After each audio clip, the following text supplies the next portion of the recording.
चलो okay now pay attention in text questions हाँ sir full level okay हाँ कितने फुल नंबर हैं 3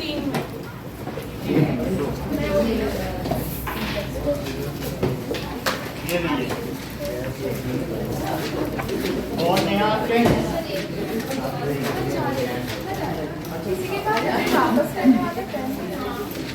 मेरे पास है ध्यान दो इधर what is the importance of DNA copying in reproduction Eklavya just answer it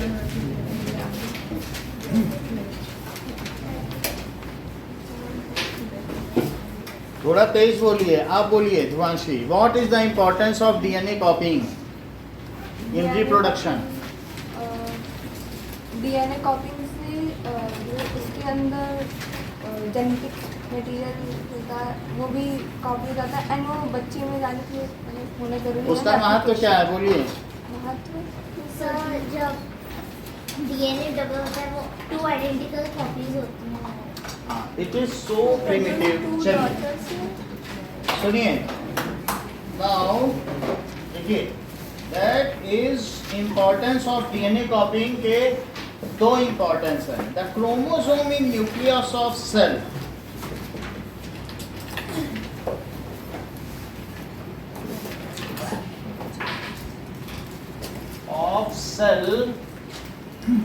contains information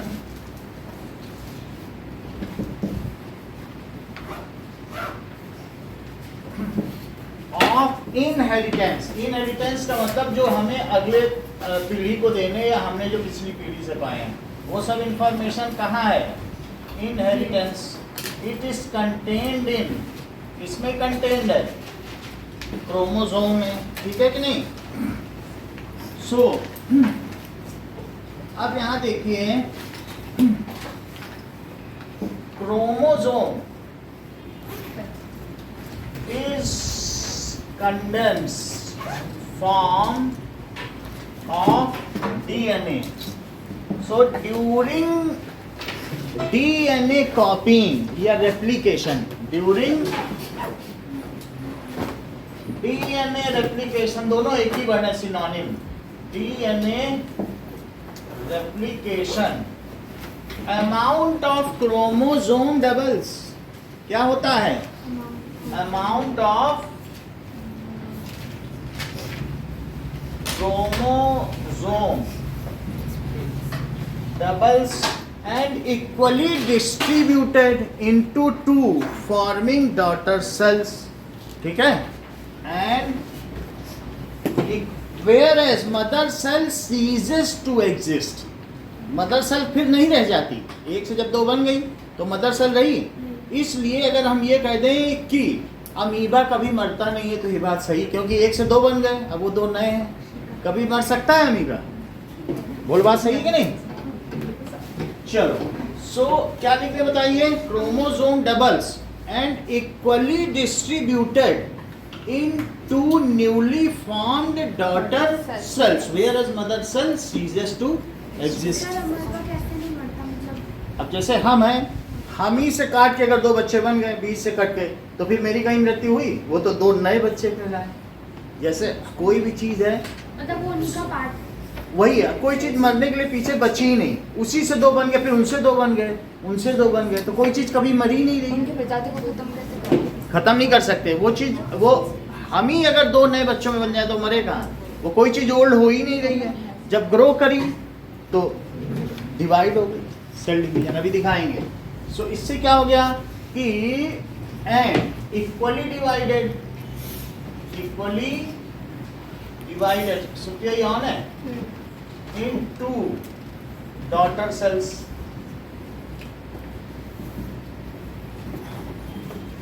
where as mother cell ceases to वो क्या होगी बताइए सीजेस टू एग्जिस्ट अब यहाँ पर ये बात है in this process, all the traits or characteristics of mother cell is transferred to two daughter cells. क्योंकि DNA में ही वो था, in this process all characters of mother cell is transferred to daughter cell। फिर से देख लो कि मान लीजिए ये 2n क्रोमोसोम है, ये मदर सेल है, फिर डीएनए रेप्लिकेशन, अब 4n बनाओ, तो 4n कैसे बनाओगे?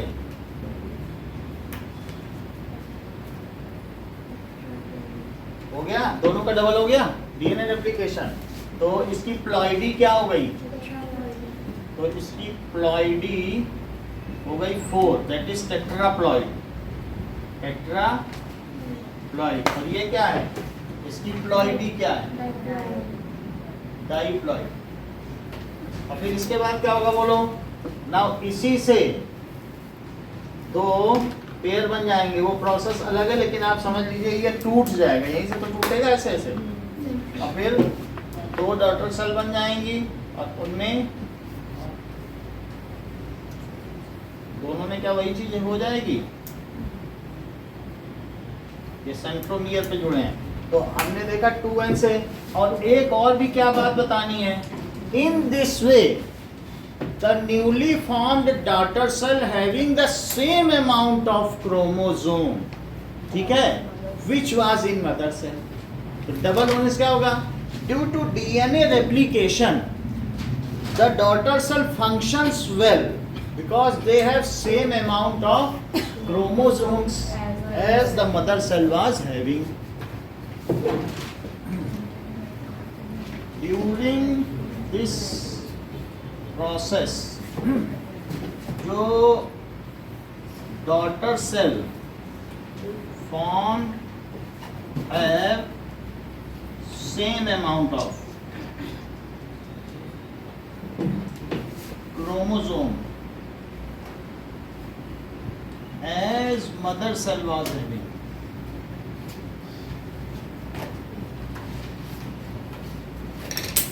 इस पूरे प्रोसेस को क्या कहते हैं? फिजन, विखंडन, कोशिकीय विखंडन, सेल का फिजन। एक सेल का 2 सेल में टूट जाना क्या कहलाता है? फिजन। अब जरा देखिए, ये तो मैंने बात कर दी कि अगर इक्वल अमाउंट ऑफ क्रोमोसोम रहने के लिए रेप्लिकेशन जरूरी है। अब दूसरी बात ध्रुवांशी की है। जैसा कि ध्रुवांशी ने कहा था कि during the process of replication there are the chances of minute errors. Minute errors होगा, मान लो उनमें से जो माइन्यूट एरर्स हुई 99% का मैकेनिज्म ऐसा है कि वो मर गए, अपंग पैदा हुए, लेकिन एक ऐसा भी हो सकता है जो बेटर सूटेड है टू एटमॉस्फेयर। हमने देखा कि डीएनए में म्यूटेशन होगा तो जिंदा बचने के चांस कम है। वैसे तो म्यूटेशन के ही चांस बहुत कम है, ज़्यादातर एग्जैक्ट कॉपी है, लेकिन ऐसे मान लो कुछ हजारों में एक में म्यूटेट हो गया तो उनमें और भी कई हजार में एक हो, तो कोई एक ऐसा नया व्यक्ति पैदा होगा जो इस नेचर में बेटर सूटेड है। And it is the process of evolution. Evolution का मतलब समझते हो कि चीज़ें सिंपल से क्या होती जा रही हैं, कॉम्प्लेक्स और कॉम्प्लेक्स। पहले प्रिमिटिव थी, फिर उन जानवरों से जो बने उनके पीछे बैकबोन आ गया, नोटोकॉर्ड आ गया, वो कॉर्डाटा कहलाए, तो धीरे धीरे और इवॉल्व होती गई कि नहीं। So the DNA replication is behind the process of evolution. अब वो कैसे, वो बताना। तो पहली तो चीज़ है कि होगी तभी तो इक्वल मिल पाएगा दोनों को। अब दूसरी चीज़ क्या है, सेकेंड रीजन इसी का। ये क्वेश्चन इतना इंपॉर्टेंट है कि सेम क्वेश्चन हेरिडिटी में भी पूछा गया। तो 2 चैप्टर एक साथ ही समझो चल रहा है, उसका भी पहला क्वेश्चन है। सो व्हेन डीएनए कॉपिंग बोल सकते हो या फिर क्या बोल सकते हो, replication occurs, then there are the chances of variations. There are the chances that 2 copies formed are not exactly similar. क्या चांस होता बताओ? The 2 copies formed are not exactly, ऐसा तो हो सकता है ना कहीं कोई एक एडानिन गुआनिन एडिनिन गुआनिन में कहीं ना कहीं एक लेटर ही बदल जाए, कुछ तो वेरिएशन आ जाएगा कि नहीं. सो देन 2 कॉपीज, जो 2 कॉपीज बनेंगे form are not exactly similar, वे एक जैसी नहीं होती, कहीं ना कहीं कुछ म्यूटेशन है, कुछ ना कुछ चेंज हो जाता है, क्योंकि ये भी एक तरीके का बायोकेमिकल रिएक्शन है. So these slight variations when get accumulated during a long span of time, जब ये एक वेरिएशन थोड़े बहुत से नहीं होगा, लेकिन इन्हीं वेरिएशंस की वजह से तो एप से या मंकी से हम लोग आज इंसान बने हैं कि नहीं. तो ये थोड़ा थोड़ा इकट्ठा होता जाएगा जब बहुत लंबे कालांतर में, तो क्या उससे एक नई प्रजाति का जन्म हो जाएगा.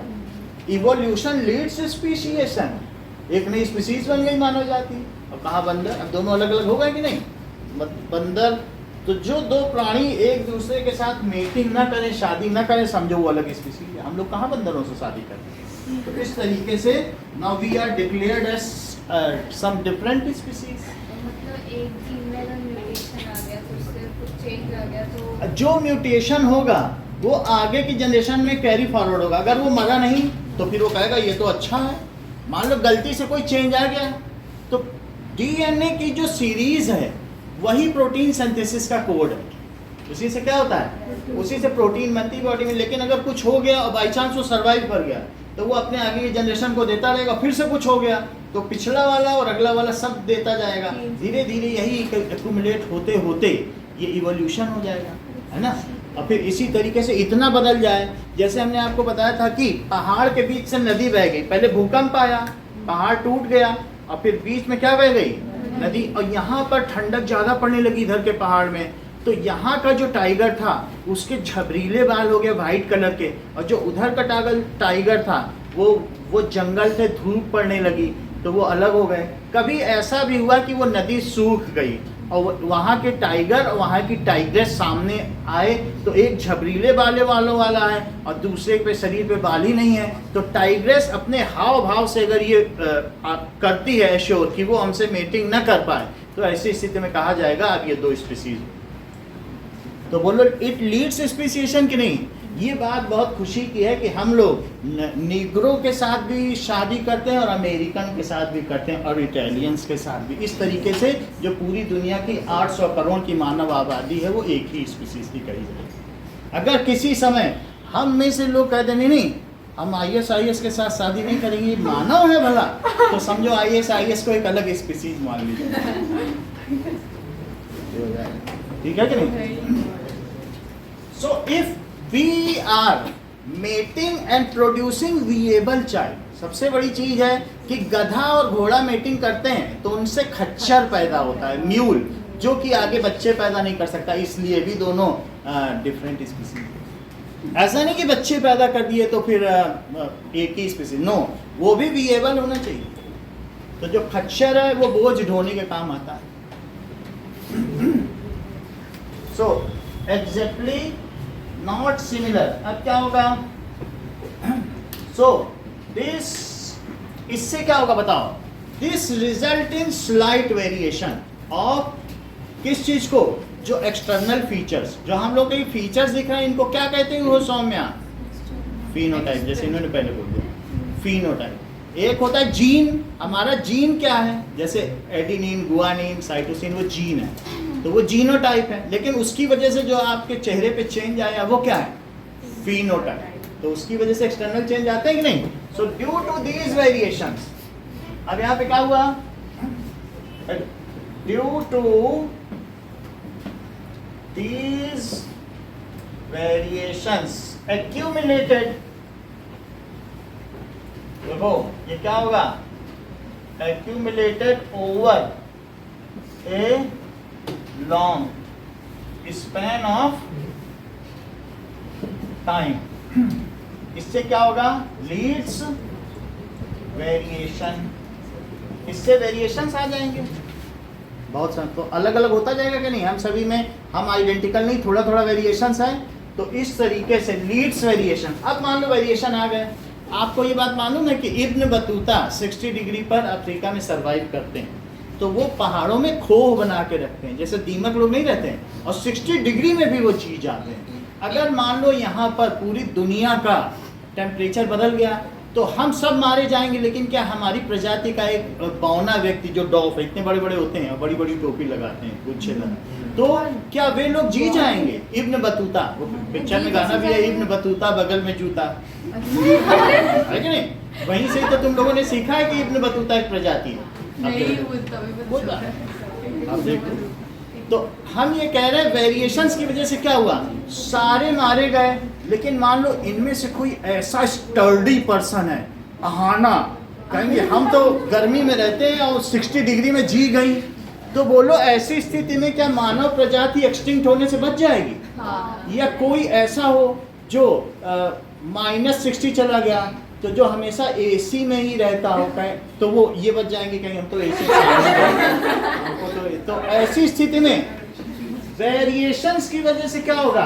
If soon low, if there is a sudden change in climatic condition, then some of them are not better suited to new climate, so they will die. However others, क्योंकि वेरिएशंस है ना, ये वो बात नहीं है जेलीफिश की कि 2 डिग्री टेम्परेचर कम हुआ, सारी की सारी जेलीफिश कोस्टल एरिया में बीच पे पड़ी है मरी हुई, ट्रक आ रहे हैं उठा रहे हैं, 2 डिग्री टेम्परेचर, उनमें वेरिएशन उतना है ही नहीं।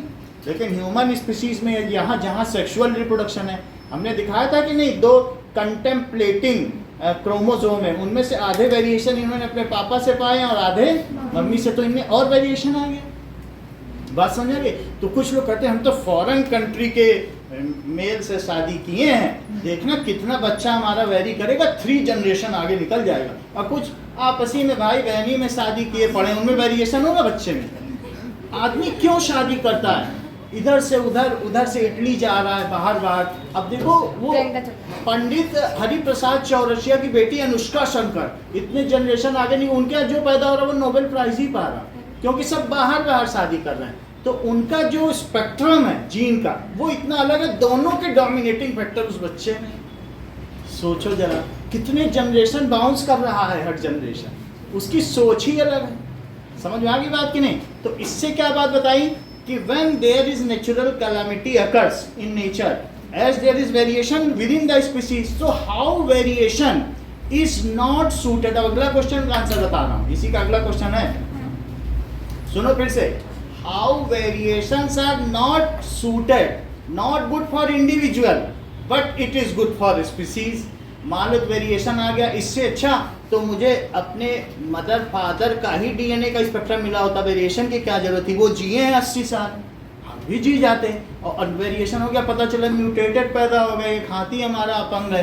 तो इस तरीके से हमें वेरिएशन नहीं चाहिए। हमारे मम्मी पापा उसी इंस्ट्रूमेंट से जी के आए हैं, जीन से वही रहे, हम इतना रिस्क नहीं ले सकते अपने साथ। तो इंडिविजुअल के लिए ये रिस्की है वेरिएशन नॉलेज, क्योंकि जरा सा थोड़ा सा एडेनिन गुआनिन बदला नहीं कि पता चला बच्चा अपंग हो गया। बात समझ आई? जो लोग यूवी रेज में जाते हैं या सिगरेट बीड़ी पीते हैं, तो लोग कहते हैं कि तुम्हारा डीएनए म्यूटेट हो जाएगा, बच्चा गड़बड़ पैदा होगा, स्प्लिटिंग सही नहीं होगी। तो प्रेग्नेंट लेडी को ये बात की सलाह दी जाती है कि नहीं? तो इस तरीके से, क्योंकि अंदर माइटोसिस हो रही होती है, 1 सेल से 2 सेल, 2 सेल से 4 सेल, उसी में अगर कहीं वेरिएशन फिर हो जाए जरा सा गड़बड़, तो बच्चे में गड़बड़ी आ जाएगी कि नहीं? तो इस तरीके से variation is not better suited. फिर दूसरी बात क्या बताई? व्हेन नेचुरल कैलामिटी अकर, आगे का सेंटेंस बोलो। It is not good for individual but good for other species. Other नहीं, फॉर दैट स्पीशीज। क्यों? अगर कोई नेचुरल कैलामिटी या प्राकृतिक आपदा आ गई तो क्या होगा बताओ? Some of the individual of that species may not be better suited to that new condition। मान लो यहाँ अचानक से टेम्परेचर चेंज आ गया, ग्लोबल वार्मिंग आ गई, तो वेरिएशन है, सब एक जैसे नहीं रह सकते, किसी को गर्मी ज़्यादा लगती है, किसी को ठंडी ज़्यादा लगती है, तो आधे मारे जाएंगे। लेकिन जो नई क्लाइमेटिक कंडीशन है, आधों के लिए वो बहुत कंफर्टेबल होगी, तो वो जी जाएंगे। तो इस तरीके से अगर वो जी गए तो क्या उनकी स्पीसीज पूरी तरीके से एक्सटिंक्ट होने से बच जाएगी? तो क्या स्पीसीज के लिए ये हितकर है? लेकिन उस इंडिविजुअल के लिए हितकर नहीं, क्या पता जी भी जाए और क्या पता मर भी जाए। जैसे हमारे पास ये लाल बीटल है, सबसे नीचे देखो पहली लाइन में रेड बीटल है, और अगर मान लो रेड बीटल और ग्रीन बीटल हो और तो उनमें वेरिएशन कलर का आ गया, समझ में आई बात। तो अगर रेड बीटल आसानी से वो अपने आप को कैमोफ्लेज नहीं कर पाएंगे, पत्तों में छिपा नहीं पाएंगे और कौवों के द्वारा खा लिए जाएंगे, वो उनके द्वारा चुग लिए जाएंगे।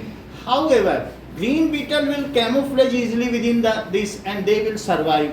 सो इस वेरिएशन की वजह से half of them are adopted by nature, nature ने उनको अपनी गोद में ले लिया, बेटर सूटेड है क्योंकि वे अपने आप को क्या कर पाए, बचा पाए। जैसे गिरगिट हो गया, छिपकली हो गई, अपना रंग बदल लेते हैं।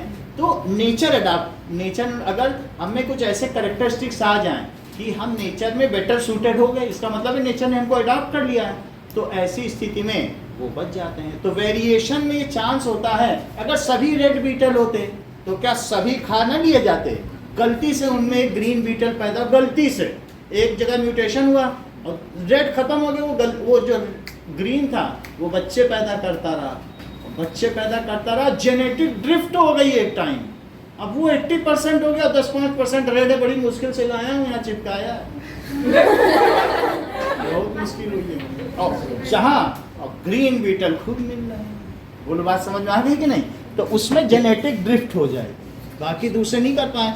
जैसे ये देखो कि एक जिराफ है, तो जिसकी गर्दन लंबी थी वो नीचे नीचे के पत्ते खत्म हो गए, तो वो ऊपर ऊपर के पत्ते खा रहा था, और जो छोटी गर्दन वाले थे वो सब मारे गए क्योंकि उनके लिए पत्ते ही नहीं बचे। और जो बड़ी गर्दन वाला था, वेरिएशन की वजह से उसकी गलती से गर्दन लंबी हुई, लेकिन वो मजे से जीता रहा, बच्चे पैदा करता रहा, उसकी ड्रिफ्ट हुई, उसका परिवार बढ़ा, और सब ऊंची ऊंची गर्दन वाले आज वही बच गए। बात समझ में है कि नहीं। तो अब हम देखेंगे कि इससे क्या होता है, इट लीड्स वेरिएशन, और वेरिएशन से क्या होता है बताइए, यानी सिंपल चीज कॉम्प्लेक्स होती जाती है। सो अब इससे क्या होगा, and which forms basis of evolution। फिर से समझो, पहला पॉइंट समझ में आ गया। तो पहला पॉइंट अगर समझ में आ गया है तो अंशिका थोड़ा सा बोलो, क्योंकि ये सर एक बार ये वाली लाइन लिखिएगा। बताएंगे। सर फिर से समझो, द क्रोमोसोम ठीक है contains the information of inheritance. Inheritance का मतलब क्या चीज होती है, दैट इज जो हम अगली जनरेशन को देते हैं, वंशवाद, इसको क्या कहते हैं कि इनहेरिटेंस का क्या मतलब है, वंशानुक्रम, यानी आपके वंश का क्या मतलब है, हमारे जैसा ही पैदा हो जाए, यही तो इनहेरिटेंस है। You have inherited Mahal and बेंगलोस from your father. तो आपने उनसे क्या पाया, जो आपके पिता के द्वारा आपको प्रदत्त है, वो आपका इनहेरिटेंस है। इनको इनका चेहरा इनके माता और पिता से मिला, तो क्या वो इनका इनहेरिटेंस है। तो जो भी इनको मिलेगा, चाहे फीचर्स मिले चाहे पैसा मिले, वो क्या कहलाता है। So I have inherited these many amenities and my face from my parents, ये कहा जाता है कि नहीं। सो क्या कहा गया है, क्रोमोसोम इज क्या चीज है, genetic material, so which is also contain that is information, या ये भी कह सकते हो जो chromosome contains hereditary material, heredity भी कहा जाता है, जो आपको पिता से मिला है वो उत्तराधिकार। इनहेरिटेंस हमने उनसे इनहेरिट किया है, और हेरिट से वर्ड आया heredity. So inheritance of something from your parents और fathers, forefathers, grandfathers, ठीक है, और ये ग्रैंडफादर से जो आपने पाया है, that is this is process what you get, what phenotype you get, it is called inheritance and the process is called heredity. तो आप सिंपली भी कह सकते हैं chromosome contain the hereditary material. क्या कह दोगे, chromosome contains hereditary material. So when DNA replicates the chromosome doubles. बहुत आसान बात है, व्हेन डीएनए रेप्लिकेट्स, तो डीएनए के रेप्लिकेट से क्या हुआ, and it equally divided into two newly forming daughter cells। In this way, the daughter cells also contain same amount of genetic materials as the mother was containing. Mother cell है ना, जब single हो तो mother बोला जाए, तो mother cell, क्योंकि ये एसेक्सुअल मोड ऑफ रिप्रोडक्शन, इसमें अकेले ही वो प्रोड्यूस कर रही है। इतनी पूरी बात बोल के दिखाओ। All characters of mother. So chromosome is consist of information of inheritance, and chromosome is condensed form of DNA. When DNA replicates, the number of chromosomes become double and divided into two new daughter cells. Equally divided. Equally divided into two new daughter cells, and which have the same number of chromosomes as mother cell have, and mother cell ceases to exist. Ceases to exist. ceases वो to cease हो गई। exist. So in this way, replication of DNA ensures the equal amount of genetic material in newly forming cells. यही तो पूछा जा रहा है कि रेप्लिकेशन क्यों इंपॉर्टेंट है। ये लाइन बोलो। In this way replication of DNA की प्रतिकृति इस बात को आश्वस्त करती है कि नई पैदा होने वाली संतानों में बराबर संख्या में क्रोमोसोम रहें। बोलो। In this way In this way, replication of DNA replication of DNA ensures that the new daughter cell formed has same number of chromosomes. Second point बोलो। सर पहले मुझे कुछ पूछना है, जो ड्यू टू वेरिएशन है यहाँ से फिर leads to variation. Due to these variation accumulated over a long span of time, तो क्या होगा वेरिएशन इससे? क्या होगा? ड्यू टू दीज वेरिएशन, ठीक है, accumulated over a long period of time, इससे क्या होगा? सर ये एक बार फिर अभी समझाइए बता रहा हूँ। Second point. सो ठीक है, due to these variation accumulated, that is the, ये जो इनमें वेरिएशन आया है ना, not exactly change, so due to these variation है, लिखो ड्यू टू दीज चेंजेस, उनमें चेंज आ गया, वो एग्जैक्टली सिमिलर नहीं है ना, accumulated over long period of time, ये क्या करेंगी? कॉजेस वेरिएशन, उस टाइम में वेरिएशन आ जाएगा। अब चेहरा देख के बता देते हैं अर्पिता है वो फाइका है, तो वेरिएशन ही तो है। तो due to these changes, change किस में आए? डीएनए रेप्लिकेशन में, उनमें कहीं ना कहीं कुछ गड़बड़ी हो गई होगी या प्रूफ रीडिंग सही तरीके से नहीं हो पाई होगी, तो इससे क्या आ गया? Variation, and variation leads evolution. Variation से क्या होता है? Variation leads in evolution and speciation. उससे स्पीसीज भी मैंने बताया कि कैसे बन जाती है, स्पीसिएशन। तो इस तरीके से ये भी अच्छा है, नहीं तो पूरी दुनिया में पूरे सब जगह अमीबा ही अमीबा होते हैं। वेरिएशन की वजह से ही तो उनमें डीएनए रेप्लिकेशन में कुछ गड़बड़ी हुई, कोई पैरामीशियम बन गया यूग्लिना, कोई क्लोमाइडोमोनास बन गया, धीरे धीरे मल्टी सेलुलर भी बनते चले गए। तो ये सब वेरिएशन से ही तो प्लांट्स और एनिमल्स बने हैं। सेकंड पॉइंट बोलो, बताओ। When DNA replication occurs, then the two copies are not exactly similar. Due to these changes accumulated to the long span of time leads to variation, and this variation leads to specialization and evolution. Evolution, फिर evolution से species. एक बार और बोलो, sir, ये, बोलो specific- कौन बोल रहा है? ईशान बोलोगे? When DNA copying Occurs, the two new formed daughter cells are not exactly अब यहाँ हाँ ठीक है, सही है। The two copies are not exactly same to the parent cell. जो दो कॉपी डीएनए के खुलने से जो दो कॉपी बनी, उन्हीं की बात करो। पेरेंट सेल डॉटर सेल छोड़ दो, जो टू कॉपीज हैं वे एग्जैक्टली सिमिलर नहीं है। क्या पता एडेनिन के साथ कहीं साइटोसिन ही जुड़ गया हुआ, मतलब थाइमिन नहीं जुड़ा, गलती से हुआ। चलो हाँ, तो फिर क्या होगा? Due to these changes Due to these changes, the accumulated over a long span of time, these changes accumulated of the over a long span of time variation occurs. In changes की वजह से जो DNA में change आया, xerox copy कर रहे हो, पता रखते समय वहाँ पर शीशे में कुछ लगा हुआ है तो वो नई कॉपी में दाग आ जाए, तो एक जैसी में नहीं मिल पाएंगी ना। So due to these changes accumulated over, Yash बोलो, रिपीट करो। When DNA replication occurs, the two copies of cells are not exactly same. There is a variation between them.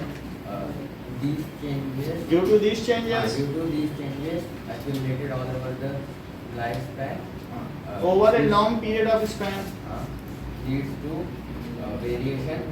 This variation leads to evolution and speciation. Repeat sir करो। Evolution तो पता चलता है, speciation मतलब नई speciation हमने आपको बताया कि मान लो बीच में पहाड़ आ गया, नदी क्रैक आ गया, फिर नदी हो गई, तो वो टाइगर और ट्राइग्रेस नहीं मिल रहे।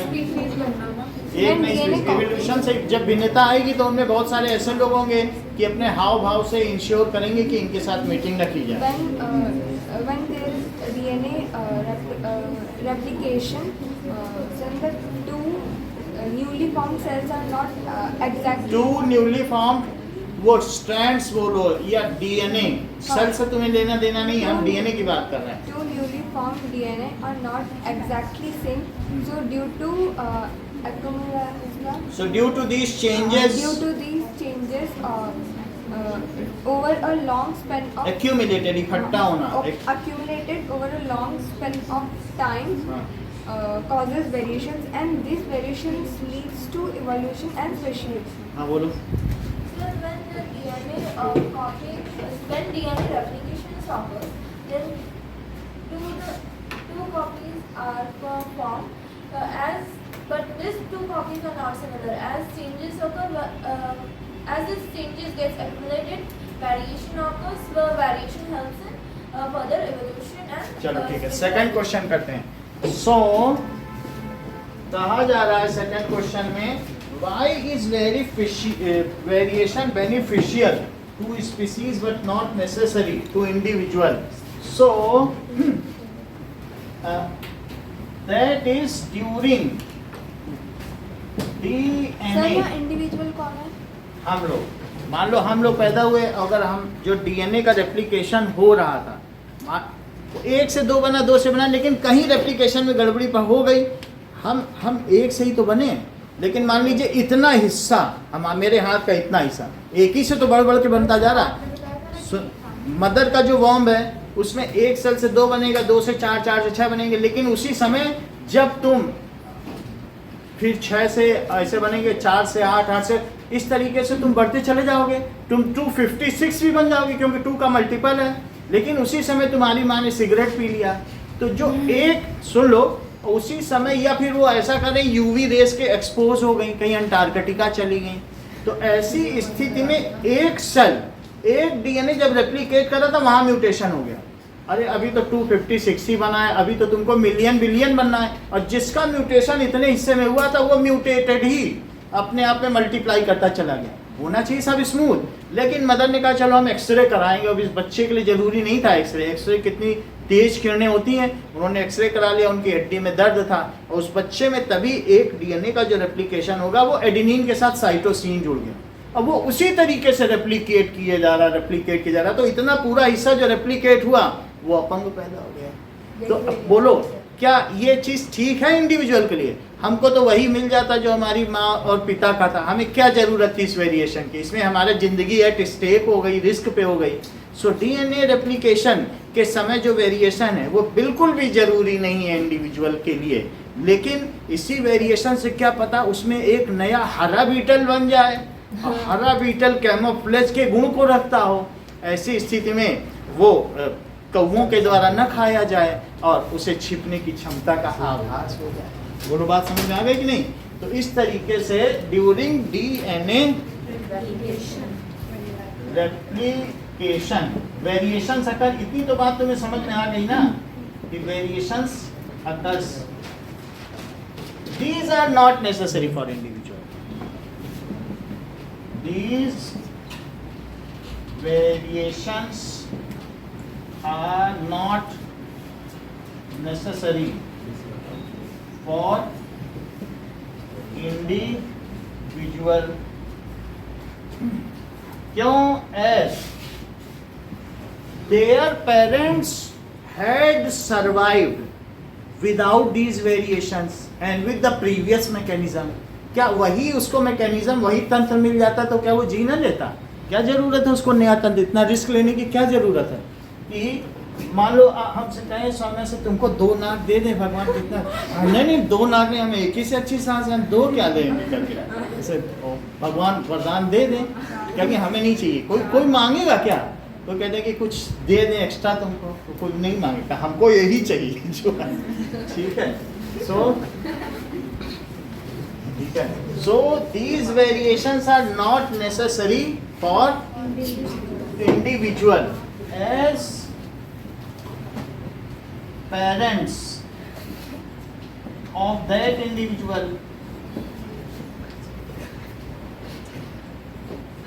ठीक है? पेरेंट्स भी कह सकते हो या मदर सेल भी कह सकते हो, क्योंकि ये जो नई डॉटर सेल बनी उनकी previous mother cell. So parents of that individual had survived, ठीक है, with the previous mechanism, without those variation, had survived well without those variation, without those variations, and there are the chances that due to these mutations भी कहते हैं इसको, अपभ्रंशता, कुछ टूट फूट भी कह सकते हैं, विखंडन, ये अच्छी चीज नहीं मानी जाती लेकिन हो जाता है। and there are the chances that the newly occurred variation, due to these variation the newly born individual may not be better suited to atmosphere, nature को। अब नया कुछ आ गया, अब पता चला और नेचर उसे अडॉप्ट ही नहीं कर रहा है, अब वो भी जी नहीं पा रहा है।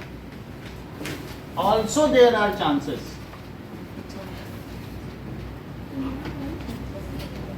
that new variations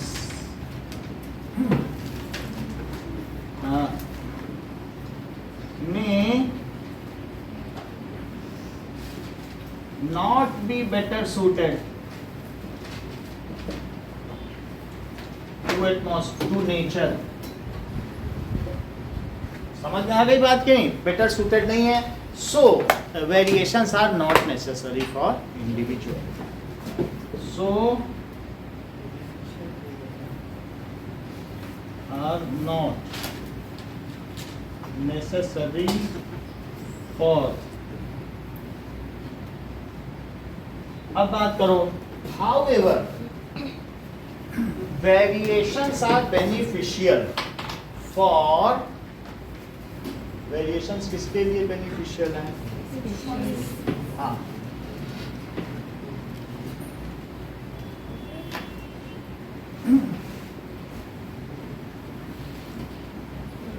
so देखो, however if variation occurs within species, ठीक है, and if sudden climatic changes occurs, कुछ भी चेंज आ जाए क्लाइमेट में, climatic changes occurs, then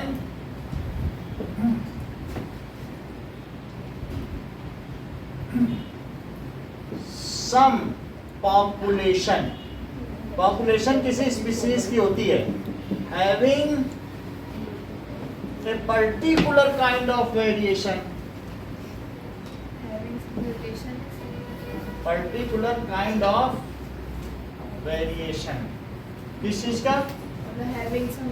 mutation नहीं, मतलब जैसे हम में से कोई म्यूटेटेड नहीं, सभी जी रहे हैं, लेकिन इतने हिस्सा आना से लेके ध्रुवांशी तक का, तो इतना हिस्सा मर जाता है, क्योंकि नई कंडीशन है, और ये लोग जी गए। ये उधर वाले हैं, नई जो कंडीशन है तो उसमें ये लोग चीमड़ प्रजाति कहते हैं, जी गए, जीवट। सो देख लो कुछ ऐसे इसमें एसी में रहने वाले नाजुक लोग हैं, वो मर गए। गर्मी बड़ी, अरे इतनी गर्मी क्या, वो मरी गई। So that is having a मैं बता रहा हूँ कि इस तरीके से बहुत वो चीकू टाइप चाइनीज होते हैं, कोरोना में सब मर गए, रास्ते में खड़े खड़े मर गए, लेकिन जो इंडिया में इतनी मौतें नहीं हुई, बिकॉज वी आर यहाँ पर कैसे हैं, हर क्लाइमेटिक कंडीशन में रहते हैं, कभी साउथ भी चले जाते हैं, कभी कहीं भी, तो हमें आपस में जीन एक्सचेंज होता रहा है। ऐसा नहीं है, कभी हमारे दादी साउथ की हो गई, कभी वो हो गई इलाहाबादी हो गई, तो कभी बरेलवी हो गई, इस तरीके से खूब चेंजेस होते रहे। तो हम लोगों में क्या है, वेरिएशंस होते रहे, जीन फ्लो भी होता रहा है। तो इस तरीके से चाइना में एक जैसी कंडीशन है, तो वहाँ जरा सा चेंज किया हुआ, कोरोना में मारे गए। हमारे ऐसे ही किसी ने कुछ बाहर का आंवला पी लिया, तो कुछ पी लिया, सब जी रहे हैं, उनको मालूम ही नहीं कि कोरोना हुआ। तो वेरिएशन अच्छा हुआ कि नहीं? अभी देखो सुनो, ये अच्छी लाइन है, some population having a particular kind of variation may not be better suited to new climatic condition and may die. Some population having a particular kind of variation may not be better suited.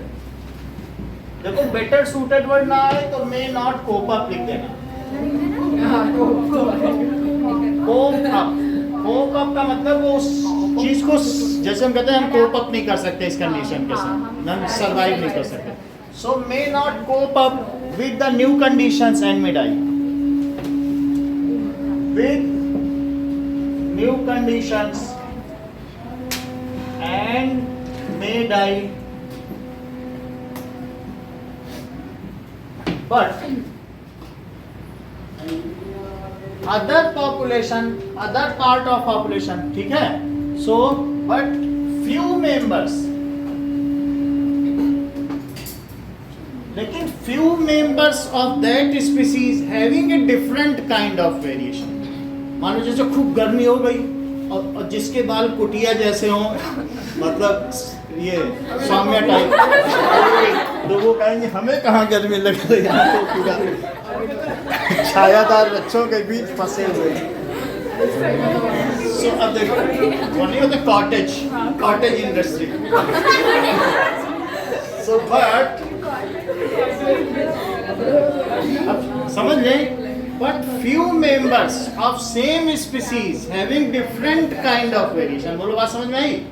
Few members of same species having different, लेकिन आज जिनके बाल कम है, पहले ज्यादा होते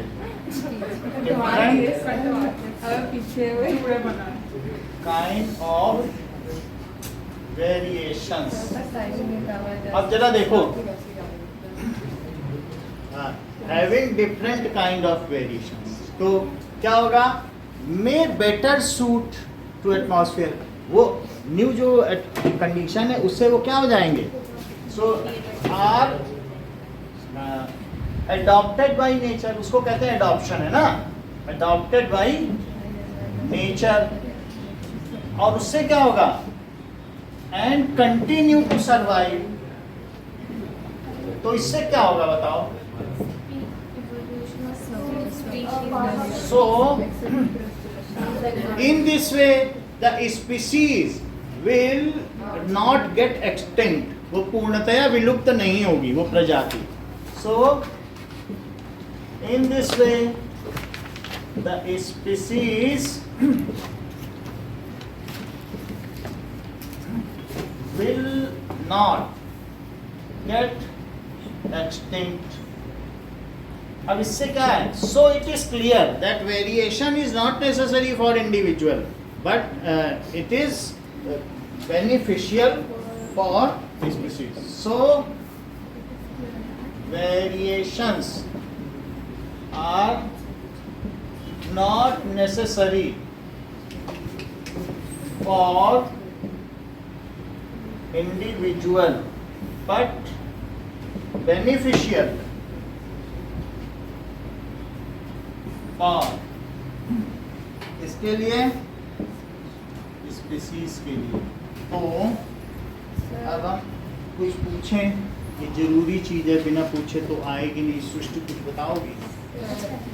During DNA replications, because of some conditions, if mutation happens, mutation word से बचना ही है, म्यूटेशन if ना करना। variation हाँ। occurs, so for an individual, it might not be beneficial as his parents were living or living With the same genetic material without without variation. variation हाँ। properly, and these variation may be a So these were not required for the newly formed individual. and these variation may not these variation और ये भी कह सकते हो, and there are the chances may not be that better suited due to these variation, the newly reproduced individual may not be better suited and ceases to exist. वो ऐसा हो जाए कि मर ही जाए और die. However, if variation happens in a species and some climatic condition occurs, Changes occurs. then some part of the species with some particular variations might not cope up with the new change and might die, and some part of the species which have some different variation may survive those conditions and May be better suited under those conditions and adapted by nature, so continue to exist. और ठीक है, और proliferate करेंगे और increase their population. So in this way, हाँ, we can say that variation adopted का मतलब है कि अब वो नई कंडीशन को उन्होंने अपना लिया, नेचर ने उनको अपना लिया। जैसे हमको बच्चा पसंद आ गया, धर्मशाला में जाके उठा ला, तो अडॉप्ट कर लिया, तो वो अच्छा था हमारे लिए और उसको भी हम अच्छे लग गए।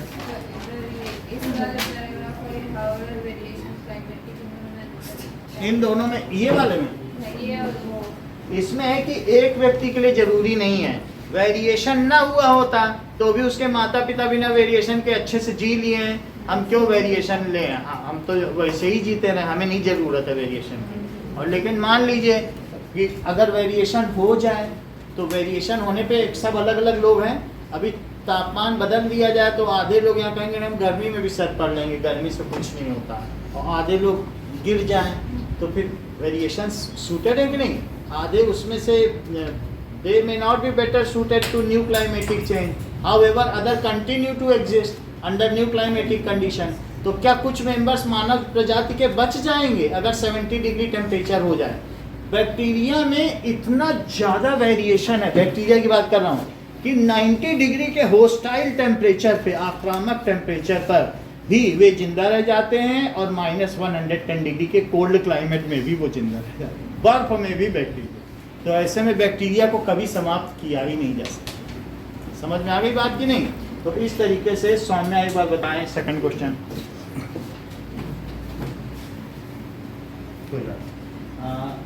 यस बोलो।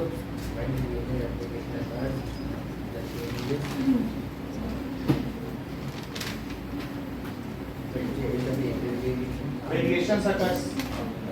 These are not necessary for an individual as their parents live without those variations.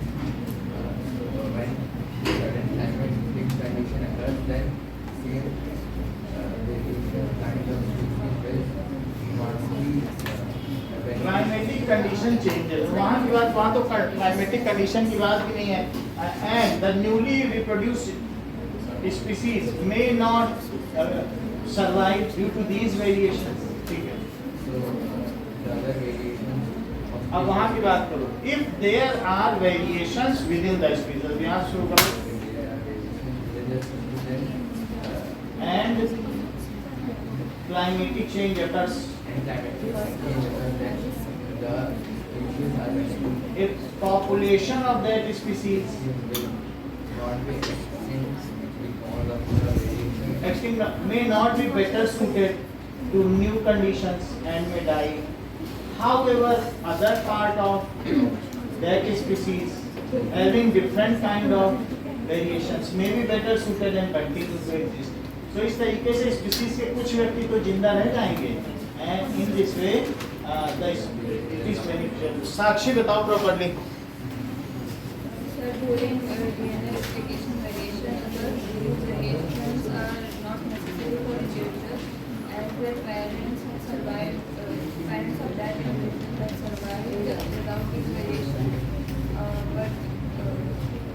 इतना ठीक है। अब अगले पार्ट पे आओ। However, if variation occurs and if sudden climatic condition आप इतना भी लिख दोगे as their parents have survive, तो इतना लिखने की जरूरत नहीं है। जो याद कर सके तो करे, नहीं तो उतने में ही आंसर पूरा है।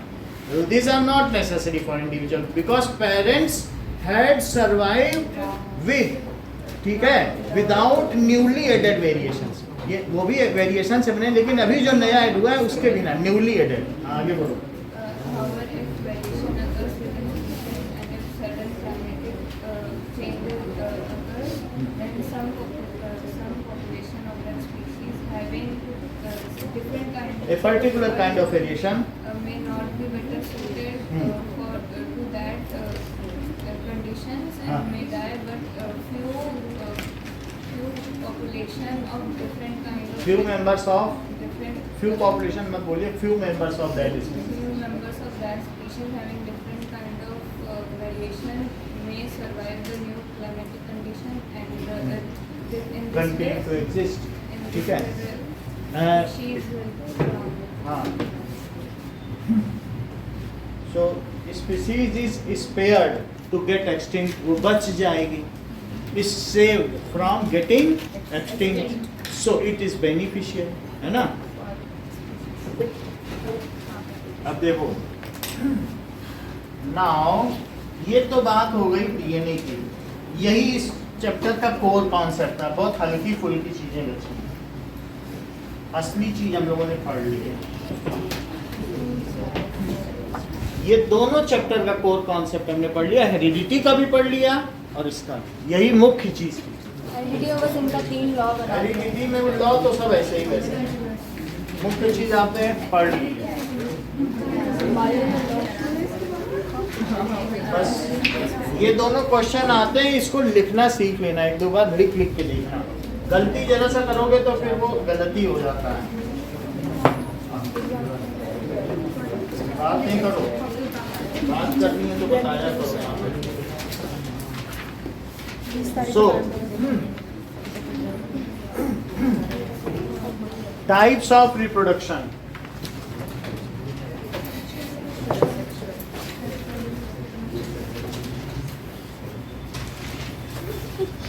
That is asexual reproduction and sexual reproduction. Asexual reproduction and B sexual reproduction. Asexual mode of reproduction में 6 पार्ट हैं, जिन 6 पार्ट को अलग से देखेंगे। So asexual में देखो, that is fission. फिजन के 2 हिस्से हैं, that is binary, मल्टीपल। इसी तरीके से सेकंड क्या हो जाएगा, budding. Next is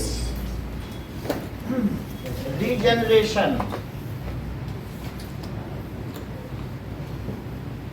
fragmentation,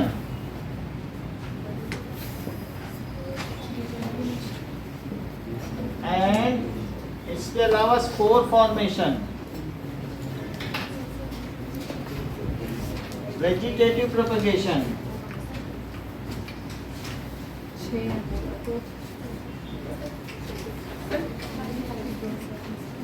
vegetative propagation के 3 हैं, that is cutting, layering and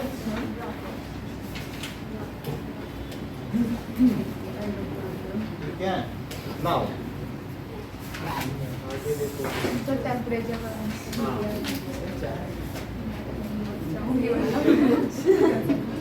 grafting,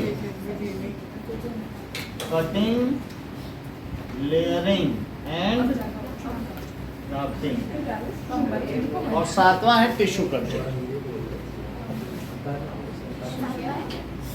tissue culture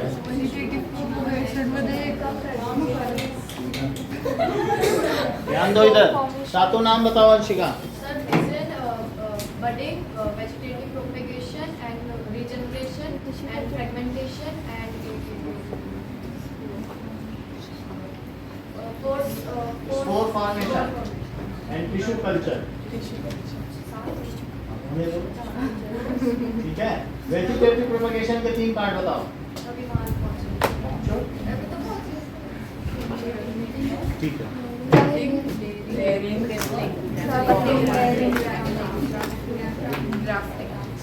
now sexual reproduction in plants पढ़ेंगे, ऑन इन एनिमल्स। श्योर।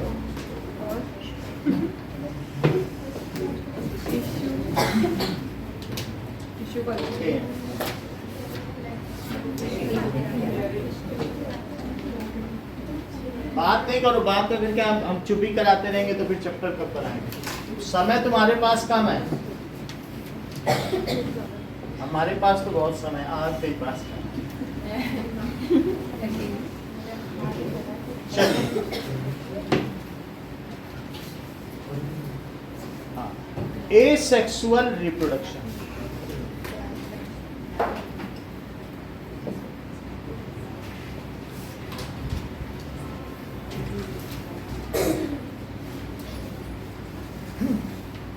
बात करोगे तो फिर बात करने वाले से ही हम पूछेंगे। So asexual reproduction. Now the production of new organism from a single parent without the involvement of gametes या जर्म सेल या हैप्लॉइडिक सेल। यानी गेमीट सेल जर्म सेल है, जैसे स्पर्म हो गया, पॉलन ग्रेन्स हो गया, ओवा हो गई, ये हैप्लॉइडिक होते हैं। इनमें पेयर में नहीं होते हैं क्रोमोसोम्स। इसमें क्या होते हैं कि जर्म सेल के इन्वॉल्वमेंट के बिना अगर रिप्रोडक्शन हो रहा है तो उसको क्या कहेंगे, एसेक्सुअल रिप्रोडक्शन। इन लोगों की बॉडी में, एसेक्सुअल वालों की बॉडी में कोई रिप्रोडक्टिव ऑर्गन्स नहीं होते, इनमें कोई मेल और फीमेल का भी चक्कर नहीं होता, ये सिर्फ एक लिविंग बीइंग होते हैं। तो that is the production of, sir AC का टेम्परेचर अच्छा एसी का ठीक है, production of new individual, production of new individual from a single parent organism, from a single parent. ठीक है, विदाउट इन्वॉल्वमेंट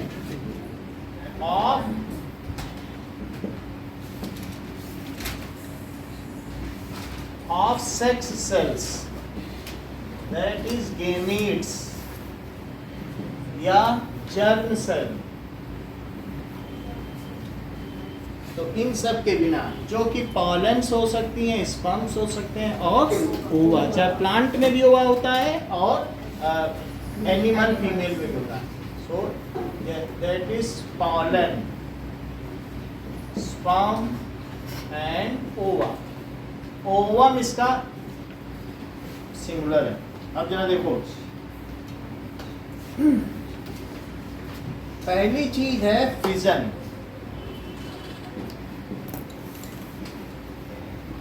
फिजन क्या चीज होती है?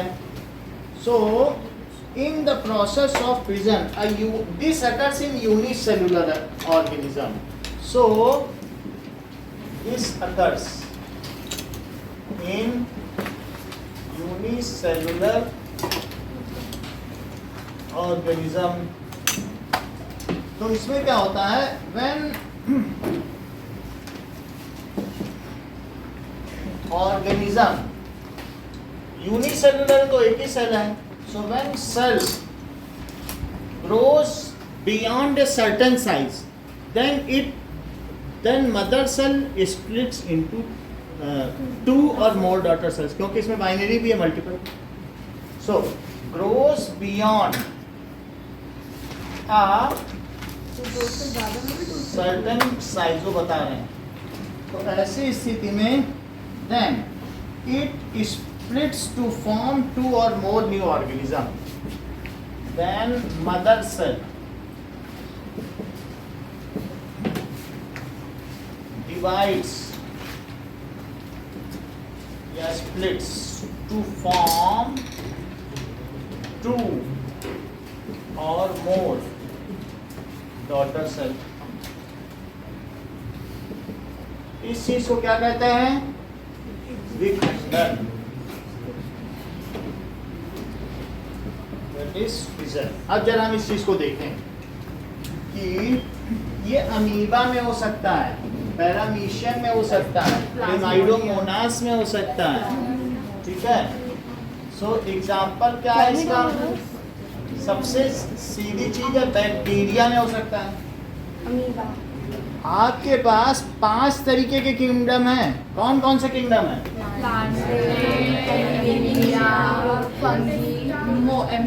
मोनेरा. मोनेरा की क्या खास बात है मनीष? ये ठीक बता रहे हैं. कह रहे हैं कि इसके सेल में सेल ऑर्गेनेल ही नहीं होते. अब वो भी जैसे इन्होंने बताया कि जब मैंने मोनेरा बोला तो इनकी नजर यहाँ चली गई. बैक्टीरिया बोला यही तो मोनेरा. मोनेरा का मतलब इसके अंदर जो जेनेटिक मटेरियल है वो भी मेम्ब्रेन बाउंड नहीं, बस तैर रहा है डीएनए. तो इस तरीके से इनमें न्यूक्लियर एनवलप भी नहीं है. एंडोप्लाज्मिक रेटिकुलम और माइटोकॉन्ड्रिया, इन सब की तो बात ही क्या करिए. इनके अंदर कोई सेल ऑर्गेनेल ही नहीं है, बट एक फ्लैजेला है. साइटोप्लाज्म. मोनोफ्लैजेलेट भी हो सकता है और ठीक है डाईफ्लैजेलेट भी हो सकता है, पॉलीफ्लैजेलेट. तो ये मोनेरा है. मोनेरा क्या है बताओ? जिसके अंदर का कैरियन यानी न्यूक्लियस वो प्रो है. प्रो का मतलब है न्यूक्लियस बनने से पहले वाला. ये प्रोकैरियोटिक. इसके अंदर कैरियन न्यूक्लियस को ही तो कहते हैं ना. तो वो प्रिमिटिव है, उसको न्यूक्लियर इन्वेलप ही नहीं बना. बहुत प्राचीन काल के हम सभी बैक्टीरिया से बने होंगे. बैक्टीरिया से फिर डेवलप हो गया अमीबा बने होगा, अमीबा से मल्टीसेलुलर. तो हम सबके सबसे पहले पूर्वज मोनेरन्स. तो अब समझिए मोनेरा क्या हुआ? प्रोकैरियोटिक. प्रोकैरियोटिक का मतलब ऐसा न्यूक्लियस जिसमें सिंगल क्रोमोसोम हो, वो भी तैर रहा हो साइटोप्लाज्म. तो दैट इज प्रोकैरियोटिक होता है. और इसमें एग्जाम्पल क्या है? तो बैक्टीरिया. और बैक्टीरिया में किस तरीके का डिवीजन है? दैट इज 5 किंगडम सिस्टम है. जितनी भी पॉपुलेशन है जो हम जानते हैं 10.2 मिलियन टाइप्स की पॉपुलेशन, अलग अलग स्पीसीज, और उनमें से मोनेरन सबसे ज़्यादा संख्या में. सबसे ज़्यादा संख्या किसकी है? बैक्टीरिया की. अब हम देखें कि बैक्टीरिया में किस तरीके का डिवीजन है. ये देखो दैट इज, ये सभी वीडियो हम ग्रुप में भी भेज देंगे. तो आपको क्या है कि बहुत सारे क्लासिफिकेशन भी जानने होंगे. वो टर्मिनोलॉजी आपको देखकर कम करेगी.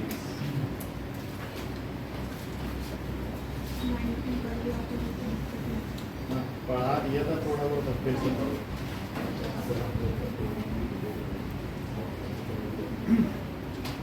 चलिए now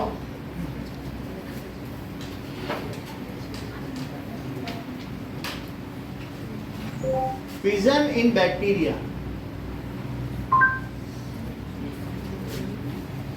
So let us see. That is, ये देखो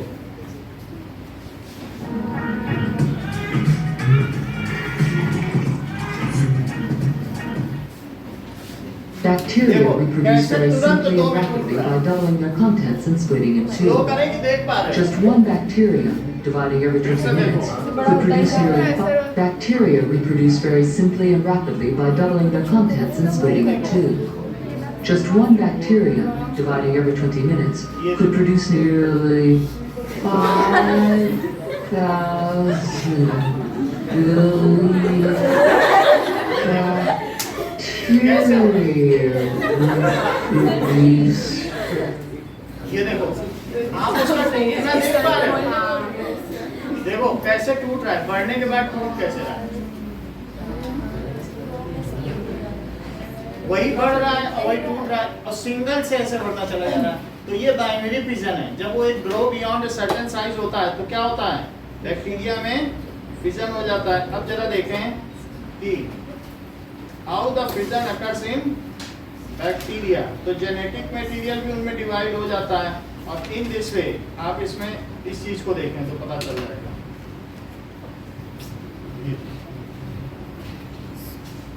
क्या इनकी कैरियोकिनेसिस हो चुकी है? दो अलग अलग न्यूक्लियस बन चुके हैं, अब क्या होना बाकी है? तो साइटोकिनेसिस, इनमें आधा आधा क्रोमोसोम डिवाइड हो चुका है, थोड़ी देर में ये अलग हो जाएंगे और ये दो अलग अलग बैक्टीरिया के तौर पर एग्जिस्ट करने लगेंगे। सर आपने स्लो कर रखा है ना, तो हम इसको वापस एक वीडियो स्लो है। चलो गया वो तो कोई बात नहीं, अब जरा देखो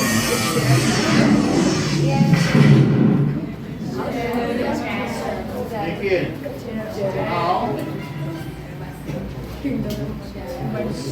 फिजन इन अमीबा। ध्यान से देखो, अभी सारे आपको दिखा देते हैं, सब पता चल जाएगा। सो अमीबा में किस तरीके का फिजन होता है ये देखिए। हंसने से नहीं बेटा, ध्यान से देखो, एक काम आ जाएगी कभी चीज। तो जो गंदा पानी होता है ना उसके ऊपर तैर रहा है, वही है उसके ऊपर ये अमीबा। पानी जो तालाब में होता है वो अमीबा से भरा हुआ है। सो अब आपको दिखाई पड़ रहा है कि दो अलग अलग हैं, कहाँ से टूटने वाले हैं, यहाँ से। कभी इस पर माइक्रोस्कोप पड़ा हो जाता है, कभी उस पर, थोड़ा आगे पीछे होने से हो रहा है, देखो यहीं से टूट जाएगा अभी। दिख रहा है, साइटोकिनेसिस का ये अंतिम दौर है। अब यहीं से टूट जाएगा, दो अमीबा बन जाएंगे, ये दो डॉटर सेल हैं। तो अमीबा का कोई फंक्शन होता है क्या? अमीबा का इरेगुलर शेप होता है, और बाकी तो इसका कोई फंक्शन नहीं है। इसमें चार कौन कौन से बताए आपने? इसमें हाँ। वही अमीबा, पैरामीशियम, क्लैमिडोमोनास और यूग्लिना। देखो यूग्लिना इन्होंने बताया, अब ये यूग्लिना भी देख।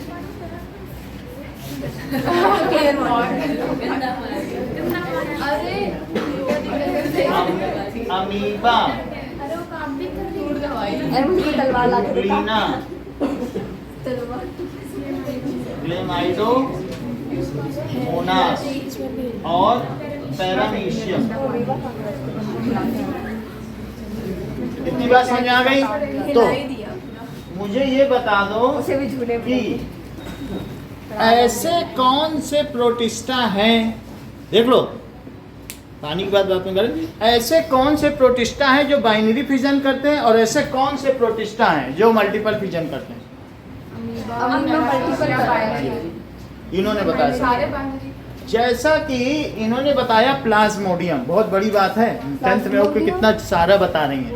दैट इज, तो एक ऐसा प्लाज्मोडियम है जिसको फीमेल एनोफिलीज मच्छर कैरी करता है, और एक बॉडी से ले करके, जिसको मलेरिया है उसमें से लेकर दूसरे में डाल देता है, और वहाँ एक क्या होता है वो हम देखेंगे। एक बाइनरी के अलावा दूसरा में फिजन कौन सा है? मल्टीपल। तो बाइनरी देख लिया आपने? सब बाइनरी थे क्या?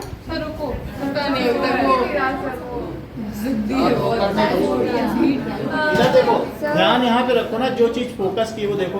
आपको क्या बताया कि दो किंगडम बता दिए। प्रोटिस्टा क्या होता है? उसमें सेल ऑर्गेनेल होते हैं कि नहीं होते हैं? नहीं होते। तो फिर क्या सीख रही हो? प्रोटिस्टा में होते हैं, इसमें नहीं होते। लिखा नहीं, यू का मतलब आफ्टर कैरियन और प्रो कैरियन। ध्यान से देखिए, नहीं तो अब 9th का भी सिखा रहा हूँ, तो साथ में तेज दिमाग रखोगे तभी सीख पाओगे। तो यहाँ पर हमने क्या बता दिया कि फिजन समझ में आ गया? That is when single mother cell breaks into 2 or more daughter cell when it grows beyond a certain size is called fission। बात समझ में आ गई? फिजन के दो पार्ट कौन कौन से हैं? बहुत अच्छा। तो जो बाइनरी है या मल्टीपल है, ये यूनिसेलुलर में होता है कि मल्टी सेलुलर? मोस्टली यूनिसेलुलर में। यूनिसेलुलर का ही काम है। यूनिसेलुलर लिखा नहीं है यहाँ पे? तो अब हम क्या देखेंगे? दैट इज, ठंडक ज्यादा लगी बेटा? अच्छा, तो अब हम देखेंगे इसका पहला पार्ट क्या है?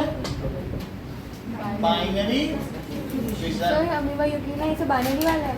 सब बाइनरी हैं, ये सब यूनिसेलुलर है। आपको एक बार मैं क्लेमाइडोमोनास दिखा दूं। सबसे इनकी प्रजाति में सबसे सुंदर क्लेमाइडोमोनास ही होती सुंदर मतलब उससे भी गंदा है। ये देख लो, ये सबसे खतरनाक नाले में पाए। ये देख लो, हरे कलर का होता है और वो क्लेमाइडोमोनास, क्लेमाइडोमोनास बोल ही नहीं था, क्लेमाइडोमोनास। चलो ये देख लो, so these are Chlamydomonas. So ये बहुत, and these are so beautiful. इनके आगे फ्लैजिला भी लगा हुआ है। विप लाइक स्ट्रक्चर अभी नहीं दिखाई बैक्टीरिया में, इनमें भी ये डायनोफ्लैजिलेट है, 2 फ्लैजिला है। समझ में आ गया? सर ये क्या है, कौन सा है? क्लेमाइडोमोनास यूनिसेलुलर, वहां लिखा नहीं है क्लेमाइडोमोनास। क्लेमाइडो, आप ये समझ गए, यूग्लिना आपको दे ही दिया है जो कि पीछे सृष्टि के पास। ठीक है, अब ये सारे क्लेमाइडोमोनास हैं। सबसे बड़ा अमीबा, उससे छोटा पैरामीशियम, उससे छोटा ही। ठीक है, लो इन्होंने बोल दिया सब प्लाज्मोडियम, तो आपने लिया अभी बता। ओके, बाइनरी फिजन देखो। फिजन समझ में आ गया क्या होता है? दो या दो से ज्यादा भाग, बाइनरी फिजन। साइज के बाद वो हाँ, ग्रो करने के बाद, जब बड़ा हो जाता है तब टूट करना ही पड़ेगा। और क्या, नहीं तो ऐसे थोड़ी कि छोटे बच्चे से कहने बच्चे पैदा करो, कहने बड़ा तो करो, हमने तुमको किया तुम नहीं करोगे तो बच्चा बेचारा मर जाएगा। और फिर उसके बच्चे, उनको भी कह दो बच्चे पैदा करो। तो अरे बड़ा होने दो, खाने पीने दो, जूस पिलाओ बच्चों को पहले। ऐसा होता है कि नहीं? पहले तुम लोग जाते हो घरे, हाँ बेटा जूस पियोगे, लो अकल खाओ, मम्मी पापा नहीं कहते हैं। तो पहले बड़ा करते हैं कि पहले ही कह देते हैं पैदा होते हैं कि बच्चे पैदा करो। ऐसे तो स्पीसीज नहीं बढ़ाई जा सकती। फिर से देखिए, binary fission, the parent organism split to form 2 organism. बहुत आसान है। बाइनरी फिजन में ये क्या होता है? द्विस्तरीय विखंडन। In this binary fission parent organism split into 2 daughter cells. सही है? Mother cell splits into 2 daughter cells. In this, बात मत करो, mother cell splits into 2 daughter cells। ऐसे 4 एग्जाम्पल बताइए मनीष जिनमें बाइनरी फिजन होता हो। वीडियो देख देख के नहीं समझ पाए, 4 वीडियो दिखा देता। बोलो sir bacteria, amoeba, Euglena, bacteria, amoeba, कोई बात कर रहा है। हाँ बोलो। Amoeba, Euglena. सर बैक्टीरिया कैसे? बैक्टीरिया का शुरू में नहीं दिखा था?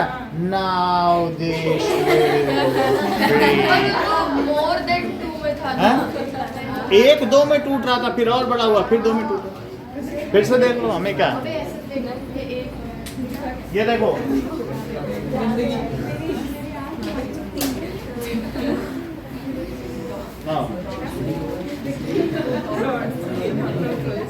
बाइनरी फिजन इन बैक्टीरिया। दूसरा दिखा दे, ये सब एग्जांपल है ना फिर इसका भी। अच्छा डायग्राम दिखा। ये 2 में नहीं टूट रहा ये वाला। अरे घर जाते जाते गंदा पानी है, कुछ दिख क्यों रहा नहीं है उसमें? ये देखो, लो देखो ये नाले के पानी का देखिए शुद्ध बच्चों, बैक्टीरिया अपनी संख्या में कैसे वृद्धि करता है। बैक्टीरिया जब अपनी संख्या में वृद्धि करता है तो उसे जनन कहते हैं, और ये जनन उसमें फिजन के द्वारा मुख्यतः। अब आपको दिखा दें अमेजिंग माइक्रोस्कोप। ये तो पैरामीशियम का है। पहले दिखाई दे, इसको वही दिखा। आँख खोल के देखो। ये यूके में ये देखो, ये देखो, अब समझ में आया?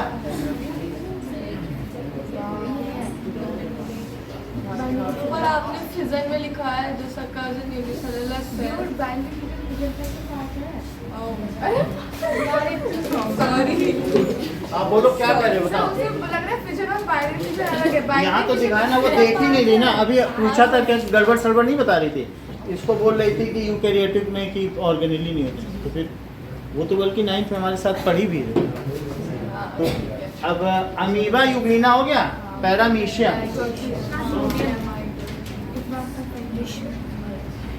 और दूसरा क्या है क्लेमाइडोमोनास। सो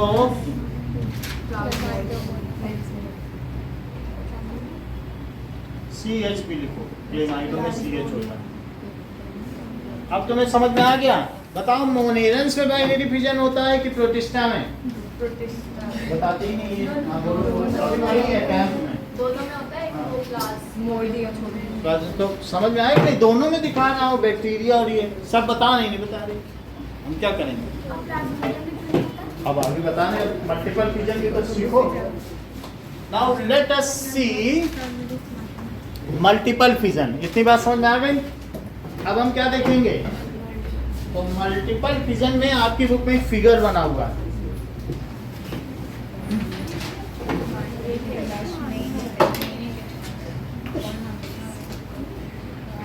लीशमैनिया से काला आजार रोग होता है, वो भी दिखाएंगे। तो मल्टीपल फिजन, दिमागी बुखार। चलो, मल्टीपल फिजन में क्या होता है कि यहाँ पर ये देखो कि मदर सेल टूट जाती है। डॉक्टर सेल में जरा देखो, ये मदर सेल है और इनके बाहर एक सिस्ट है, हार्ड शुगर, कॉम्प्लेक्स शुगर की कोटिंग है, वो उसके अंदर है। और ये 2 में टूटी, लेकिन सिस्ट नहीं टूटा, तो ये अब 2 ऑर्गेनिज्म नहीं बना पाई। 2 में टूटी और 2 के बाद अब फिर किस में टूटी? 4 में। तो उसी सिस्टम के अंदर रह जाते हैं सारे। उसी में सब रह जाते हैं। देखो आपकी बुक में कितना अच्छा बना है।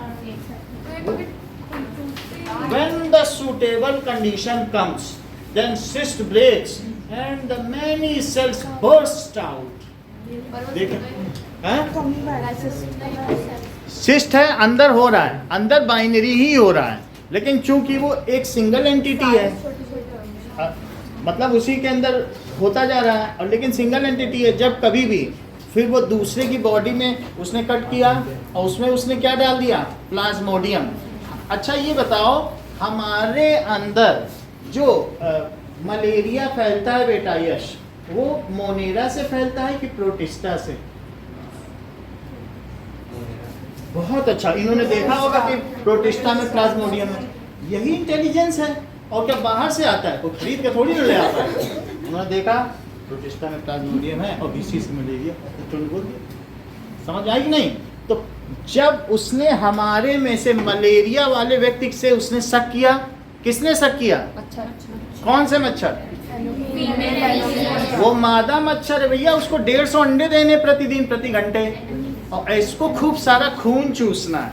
तो इस वजह से फीमेल एनोफिलिस को बहुत सारा ब्लड सक करना है, कईयों के पास जाना पड़ेगा। तो इसलिए वही मच्छर वो क्या करती है? It is the vector for spreading of malaria. When female anopheles sucks blood from a infected malarial person, then it sucks the plasmodium protista. वो उसमें से क्या ले लेती है? Plasmodium. And it when goes to other person and injects it plasmodium, तो plasmodium वहाँ जाके क्या करेगा बताओ? वहाँ जाके वो अंदर अंदर बढ़ रहा है, मल्टीपल फिजन कर रहा है, और जैसे उसको ब्लड का संपर्क आया वो बस्ट कर गया, जाना यहाँ खाने पीने की कुछ चीज़ है, और वहाँ प्लाज्मोडियम मल्टीप्लाई कर गया। बोलो बात समझ में आई? आपकी बुक में बना हुआ है कि नहीं? सो इट इज़ कहाँ बना है देखो जरा, तो इस पर एक अलग से क्वेश्चन भी आएगा। ये प्लाज्मोडियम हमारी बॉडी में पहले से मौजूद है, मच्छर कुछ करके? मच्छर ने एक पर्सन से लिया, मान लो तुम्हारे अंदर है मलेरिया, तो उसने खींचा और इनके अंदर डाल दिया। मेरे अंदर पहले से था या? हाँ, आपके अंदर पहले से था। तो प्लाज्मोडियम पहले से कैसे है? इन्होंने ये बोतल हमने दिखाई, पी लिया और प्लाज्मोडियम आ गया, और फिर मच्छर ने काटा इनसे। समझ में आ गई बात कि नहीं? तो पानी में ही सब प्रोटिस्टा रहते हैं। अभी भी ये बोतल हमने देखा किसी ने खोली बाहर से गीली थी तो पिया होगा। अब किसको हम रोक लेंगे? सर ऐसा भी हो सकता है कि वो पानी से मतलब उस पानी पे सर वो पानी साफ सुथरे में भी हो सकता ओके, है। सुनिए, मल्टीपल फिजन, मल्टीपल फिजन, बहुकोशिकीय विखंडन। तो सेकंड में क्या बताया गया कि जब देखिए बाइनरी फिजन लीशमेनिया में भी होता है, तो आप चाहे लीशमेनिया भी लिख सकते हैं, MCQ में आता है। तो लीशमेनिया क्या होता है? ये एक तरीके का फीवर ले आता है, ठीक है। तो अभी हम आपको दिखा देंगे लीशमेनिया, LEI, SHMANI। ठीक है। 9th में तो बेटा आपने खूब पढ़ा है, 9th में तो पढ़ा है कि नहीं? लीशमेनिया दैट इज, ये हमारे अंदर फीवर ले आता है, कालाजान। फिर भी, और इसका चित्र भी 9th में तुम्हें याद होगा, नहीं याद होगा? चलो कोई बात नहीं, मल्टीपल फिजन अभी इसमें दिखा देंगे। तो मल्टीपल फिजन क्या है? The parent organism split to form many new organism. Parent organism split to form many new organism.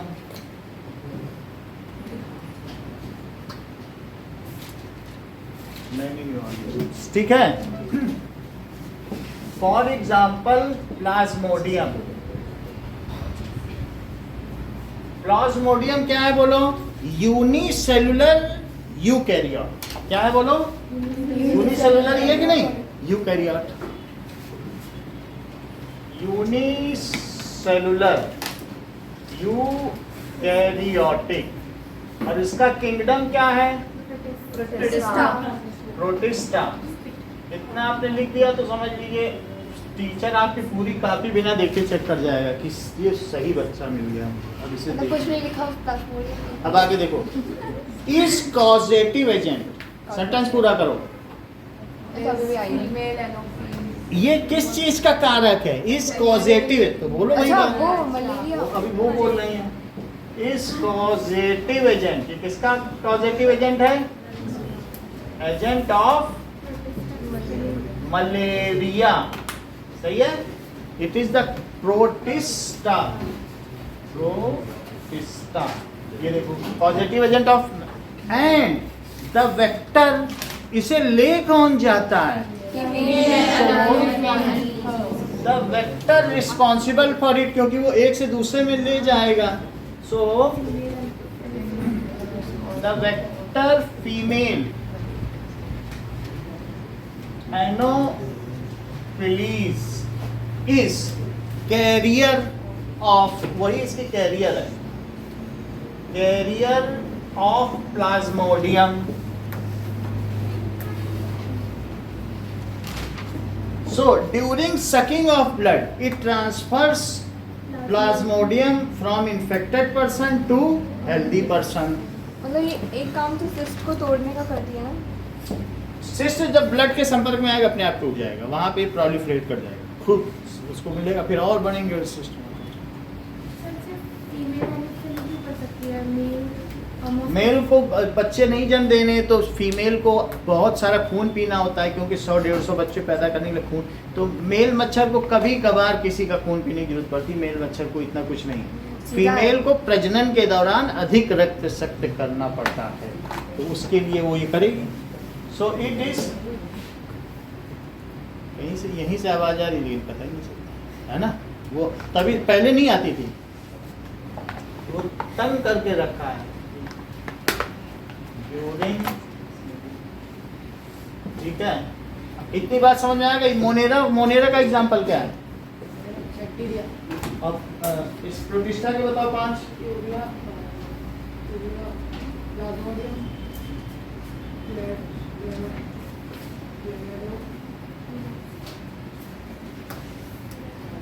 बाकी 3 किंगडम बताओ। एक प्लांट है, एक ये एनवीरिया, और एक फंगी, ठीक है। तो दो ये हो गए, और बाकी तीन किंगडम कौन कौन से हो गए? दैट इज नंबर 3 पे क्या आएगा? फंगी। फंगी में ये मशरूम, ये ब्रेड माउल्ड, ये सब आएंगे। अभी हम उसमें भी देखेंगे। उसमें क्या चीज होगा ब्रेड माउल्ड में? Spore formation. ये कभी आपको दिखाया कि नहीं? तो ब्रेड माउल्ड इसमें आएगा, ब्रेड माउल्ड, और उसमें क्या होगा? Spore formation. और फिर उसके बाद 4th में क्या आ जाएगा? प्लांटे। स्पाइरोगाइरा भी दिखाएंगे, तो उसमें क्या होगा? फ्रेगमेंटेशन। और 5th कौन आएगा? जो लोकोमोशन करते हैं, तो दैट इज 5th होगा, ठीक है। प्लांटे कौन होते हैं? जो ऑटोट्रोप्स होते हैं, अपना खाना खुद बनाते हैं। एनिमेलिया जो हिटोट्रोप्स होते हैं, प्लांट पर निर्भर रहते हैं। ये कौन है? फंगी। सेप्रोफाइट्स हैं, सड़ी गली चीज़ों पे उगाते हैं। समझ में आ गई बात? और ये अपना खुद का जीवन यापन करते हैं। These are unicellular. ये भी मल्टी सेलुलर, ये भी मल्टी सेलुलर, और ये भी मल्टी सेलुलर। कि इस पे सेल वॉल होती है कि इस पे? इस पे किसकी होती है? इस पे किसकी होती है? सही है। इस पे होती है? नहीं होती है। सो अब क्या लिखे बताइए? प्लाज्मोडियम। हाँ, सेकंड लास्ट टाइम पे क्या लिखा? फीमेल से पहले फीमेल एनोफिलीज। वेक्टर, ये इसका वेक्टर है। वेक्टर का मतलब एक जगह से उठा के दूसरी जगह मच्छर, ये बीमारी, कैरियर ऑफ। तो during sucking of blood, during sucking of blood ये क्या करेगा बताओ? कि इट ट्रांसफर्स। मैंने क्या किया?